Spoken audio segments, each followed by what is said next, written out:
সকালে হয়তো আমি ঘাস কাটি, পরে মনে করেন গরু গোসল করাই, গা ঢালাই, তেল দিই মাথায়, তারপর হয়তো ওই জায়গায় দুধ গুছাইতে হয়। সব কাজ কি আপনি একাই করেন নাকি অন্য কেউ কাজ না, করে? অনেক লোক আছে।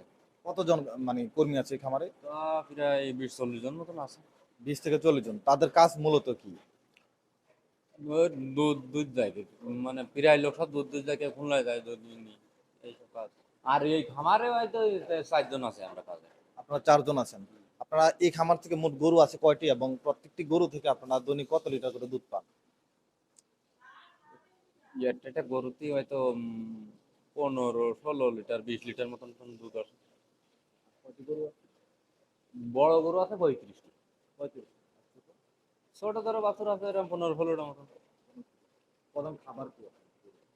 হইলো প্রথম তো খাবার হইলো এসিআই দেয়, আবার সয়াবিন খোল দেয়, সরষের খোল দেয়, উড়ু খেতে দেয়, মুখির ভুসি আছে, গমের ভুসি আছে, মেয়াস আছে।